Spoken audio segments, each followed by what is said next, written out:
BC Brent Goodman. Yeah. Thank you, Johnny. It's such a wild room right now. I don't know how to contain all the excitement in the room. Yeah. All 20 chairs. Yeah. Oh man. So didn't Jake look like an Amish guy, like a nerdy Amish guy with like trying to be a Western or something without the mustache?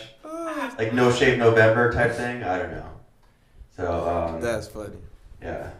So like I don't even know how to start with no one here. It's almost like I've always been a little crazy with like social skills, just going straight at it. But I've never been so crazy that I've like talked to myself in the street, like, you know, like that, like in front of the mirror at the BART station in San Francisco. Just actually pretend like it's somebody here. Yeah. I'll think of my mom, my dream girls, my brother when he's in a bad mood. Maybe that'll like imaginary friends. I used to have imaginary friends, but then they didn't return my phone calls. Yeah, imaginary friends pretty much suck, especially if they're verbally abusive. That's funny. I had one imaginary friend who knew I had a crush on this girl, and he cheated on her with behind my back. It's like, come on, fucking douchebag. What friend does that to another friend? That's not a friend. Shit. So, yeah, another imaginary friend I had was a bully, and it was a female bully, so I couldn't fist fight the imaginary friend because you can't hit girls. Yeah. But she would come over and pull my hair, intimidate me, and, you know, the therapist, you know, tried to talk with her, you know, and tell her to back off in therapy, but it didn't really work. She kept at it. You know, like a bully, unless you stand up to them, they'll continue on and on. Mm-hmm. So I killed her. So, it was really hard to get rid of the body, too. Blood all over the place. Oh, man. Yeah, I had to, you know, clean out my car, take a bath. You know, luckily the forensic people, investigators, won't be able to find anything because she never really existed because she's invisible. So, otherwise, it'd be real deep shit. That's real good. Yeah, I don't know. Like, my friend was joking last night at Russ. You know Russ, right, Johnny? Yeah. My friend Russ was joking last night on stage because he knows that I made this video. Like last Valentine's Day, I made a video of a dead rat. That I didn't obviously kill. I just walked by on campus. This girl changed her name on like Vimeo or something to another name, and then her real name to a fake name. And that just kind of like really threw me for a loop. And then I was trying to flirt with her and everything. So then I filmed this dead rat, and I just thought that's how I felt. I felt so terrible inside. I really felt like a most vulnerable thing in the world, except not even living. I just felt like, you know, dead inside. So I said, okay, here's my camera backpack. What a perfect metaphor. Click. You know, took a picture, you know, a little film. And then he said he was laughing at, like, making fun of me, the fact that I didn't realize that would scare the shit out of some beautiful model. They don't want to see some guy filming dead animals and, like, as metaphor for how he feels about being rejected. Of course not. So, but of course I didn't, like, pick up on those social skills.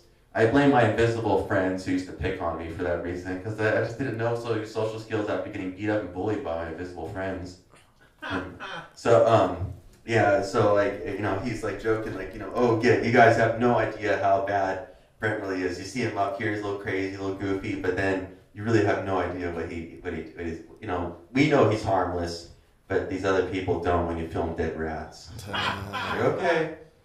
So, but I've got like about 100 books on serial killers and psychopaths and true crime, kidnapping, all this stuff. Not because I'm like trying to cheer, like a lot of people like serial killers try to cheer on the Charles Mansons, try to cheer on the Gacy's, even make phone calls to them, you know, or just say, oh, how great they are that society has people that hurt other people. I don't see it like that at all. I'd like to be like John Douglas or all these CIA operatives that, you know, you basically go after and hunt down, not to kill, but just hunt down and capture people that kidnap an elementary school and just takes kids hostage or something like that. I feel if someone's innocent, that they, this is no punchline joke, I feel like if someone's innocent and vulnerable, they shouldn't be preyed upon. And so I'd love to get good, basically be able to use my intelligence, my creativity to not, you know, protect, you know, kids that get kidnapped, walking down the street, just get kidnapped by some psychopath with a van or truck, whatever. That would be a great, you know, because I have this weird ability, I don't know how the hell I come up with it, but I have this like uncanny ability to, basically, if some guy in Brazil has a video footage of some girl with a big butt with a scorpion tattoo on her butt, I can find out within 1 hour what country, not only what country she's from, what her name is, but I can also find out how many brothers and sisters she has, what her parents do, and in 1 hour. And like all I had to do is just look at an ass crack of a red, pink, or thong bikini, whatever, and a tattoo, and then pretty soon within just a few Google searches of girl tattoo, red thong, scorpion tattoo, big butt, I can find the person, and then from there just find everything about them. I don't know what's going on with that, but I would like to use that ability basically for good for humankind. I'm not good at science. I'm not going to be able to cure cancer. I'm not going to be able to find like a way to get rid of nuclear radiation so that people 1,000 years from now won't have to worry about how to contain the nuclear radiation. Suppose you have to pour more and more concrete down because it'll slowly leak down into the radiation has to be covered through concrete to not have radioactivity or something. But let's say if things went to shit and it went back to the medieval times, there'd be like nuclear radioactive mutant people walking around doing all sorts of tumors and cancers because unless people take care of it, they still have to maintain this high industrial technology society because we're leaving for our great-great-grandchildren all this nuclear radiation. That's all it's complex shit. But I'm not good at science. I envy people that are good at science, but I'm not that great at science. I mean, of course, I believe in evolution. I got at least that foot in the door, but I would really do, I would not know how to cure cancer, cure AIDS, like as much as I'd love to. But if I can find, what college some girl went to within an hour just by looking at her ass, and I don't even know the person's name or where the photo was taken, maybe I can like help catch serial killers. I don't know. But I am able to, I don't know how the hell I do it or what I'm doing, but somehow all these models that go for married rap stars and married sports stars that I go for, they seem to always, more than just one, like a whole bunch of them, like half of them, seem to pay a lot of attention to me on Facebook or Vimeo or YouTube or my websites, and they're always returning customers. My number one fans aren't some nerd that likes comic books and likes the fact that I make dragons and my artwork of skeletons or whatever. It's like bikini models that date only professional surfers and professional rappers and people in the NBA and shit like that. It's like, okay, whatever, like, I don't get it, but I want their attention, but I never hear back most of the time. But then they're basically, when I track online, I can see that they're on over and over again. My computer says, hey, this person, it doesn't say their name, it says this location, this computer kept going on. It's like, okay, whatever. But then I don't know if I'm like intentionally using it to trap them. Like, hey, I don't know if you really can call it entrapment to say, I like horses to a professional model, I like riding horses. And then it's, by saying that I trapped them in, pulled them into not pay attention to their boyfriend on the Chicago Bears, but pay attention to me.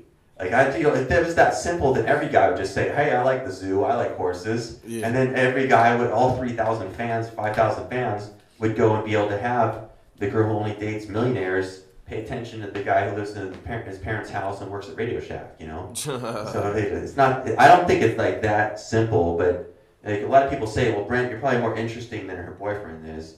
And they both probably cheat on each other, so, you're just some kind of like weird fetish object of like, hey, look over there, there's the nerd, like, let's go take a closer look, folks.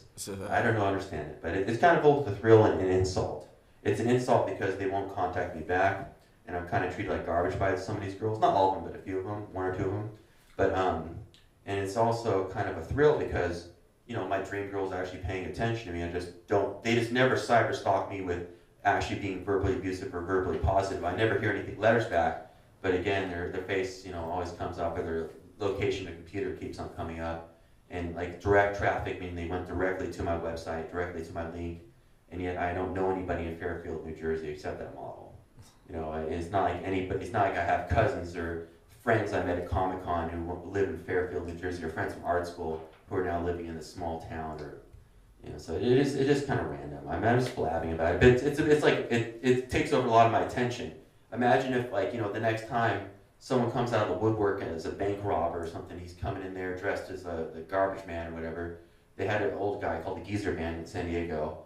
Of course, I wouldn't know where the first place to start, but if I can figure out, again, just from looking at two butt cheeks in a thong bikini, what the person is and what her dad does for a business, I would love to just look at the bank picture of the bad guy who, scared the shit out of people, threatened people's lives just to steal some money, and be able to go and just go to town and catch the person before they do it again. Yeah. I don't know. I would have to obviously be trained for it, and I'm obviously not imposing. I'm not ready to be an FBI guy that goes and tackles an Arab terrorist in Libya or something like that. I'm not, a commando type guy, but Navy SEAL. But I would love to use my intelligence for something good. Right now, I'm going to be an art teacher, so it's going to be something positive, but it's not the same as, it's not as sexy as like, yeah, I caught the serial killer bank robber. It's just much more sexier to say, yeah, I can do this. So, yeah, so I don't know, like I just kind of went on a weird tangent. It wasn't even that funny. The Visible Friend stuff was actually fairly funny, I think.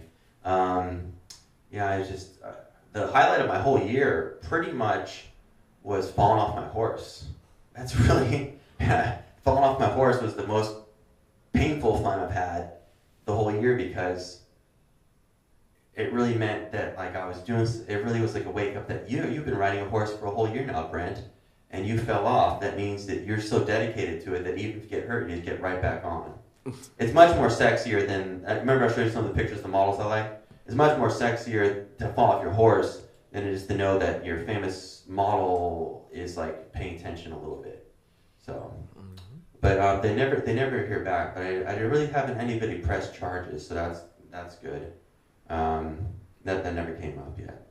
But if they press charges, who knows if they'll like also, give me like, you remember when people like talk about dating? Sometimes the girl wants you to pay for her rent, pay for her meals, whatever.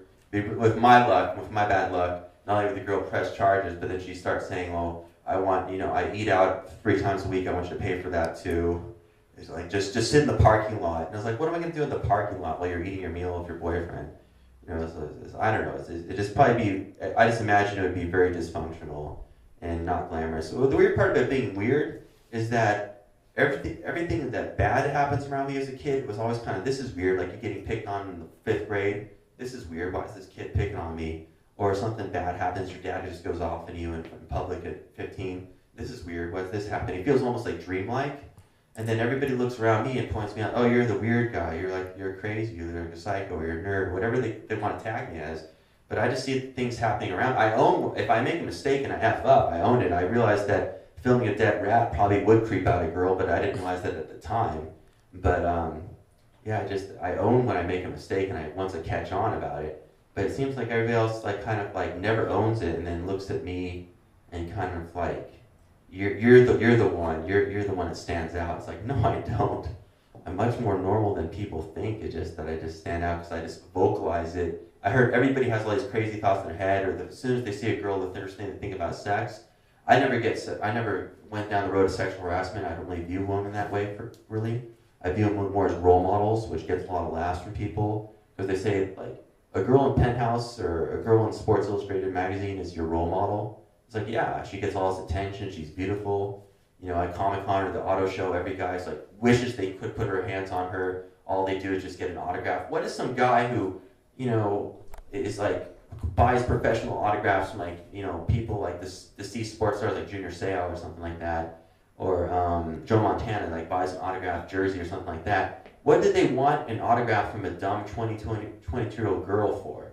They would want a number. They maybe want a blowjob, but what are they going to do with a Sharpie autographed picture of her? Nothing. They're just going to put it in a box and throw it away a month later. So, I don't know. I don't even know what I was going with that. That was kind of random. But, I don't sexually harass girls because I don't feel comfortable going down that road. And luckily, I dodged that bullet completely by talking about the Cincinnati Zoo must be the finest zoo in the world and how great horses are. That doesn't really qualify for sexual harassment. That just qualifies for being like childlike and nerdy. It's like talking to a room full of nobody except for you two cool guys that stayed for a show and pretending that there's people here. It's almost like I feel like those crazy lunatics I saw in the Berkeley or San Francisco subways and BART stations pretending to fist fight people who aren't there. Luckily I've never come to that point. I don't think I ever will become homeless. I hope not. The threat has always been kind of looming, because I come from a dysfunctional family. The threat of being disowned has been looming since I was a kid. And so people often laugh like, Brent, why are you so excitable about the fantasy of meeting this bikini model's mom or dad, or what her sister or brother's like? It's like, well, if you never grew up in a dysfunctional family, maybe you just want to plow that girl and get a blowjob, whatever you want to do. But if you come from a dysfunctional family, what you're really looking for is stability and love. Mm-hmm. And so there's nothing more sexier than dating someone who's going to have a supportive parents or supportive brother sister like you. And so that's really kind of sad, more than funny. I better end with something good. Okay, I came with a few new jokes this week. This really went really well. I got it. What's it called? I went. I'm sorry. Okay, I'm an artist, and I got an artist in residency that I'm going to be going to next year. I'm moving back in with my parents. So yeah, everybody likes that one, yeah.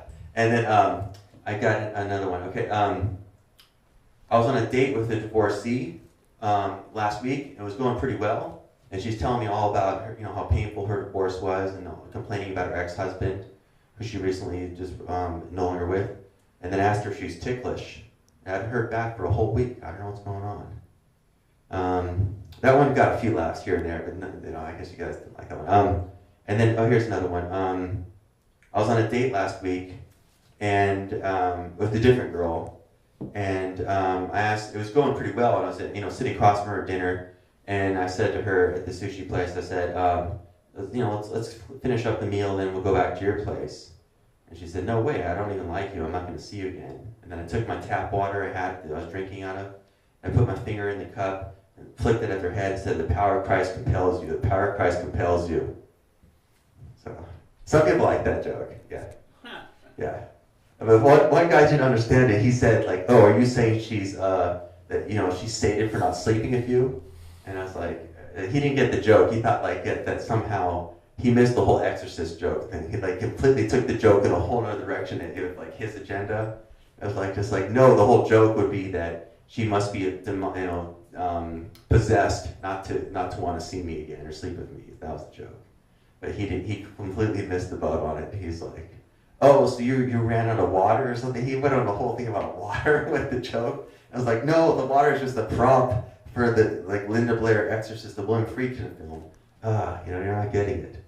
I bought about 100 art books in the last few months, and one of them was about Canada. So art books, it means nonfiction, sometimes fiction, but I have a crush on this Canadian model who I don't have a chance with, but I really infatuated with. And but it turns out the book on being Canadian was a joke book. So none of the information in it is legit. I thought, oh wow, a book of two dudes writing about being Canadian. Yeah, I can use this information to get inside what it must be like for her to grow in Toronto. And it's nope, it's just all knock-knock jokes about being Canadian. It doesn't help me one bit.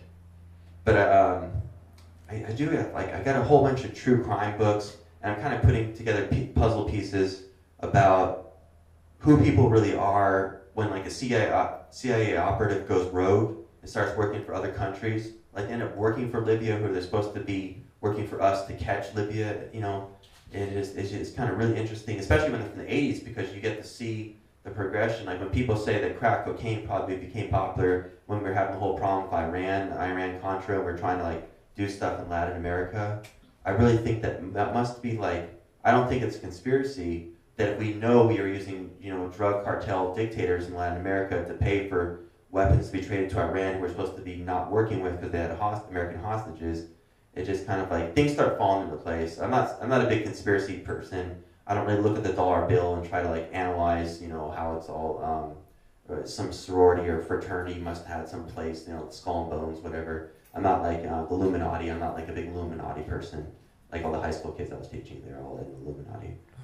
So yeah, it's good rapping with you too, and hopefully people watching this, it doesn't suck. But one person said, "What's it like being Brent Goodman? I really want to know what's going on inside your head. You're kind of nutty."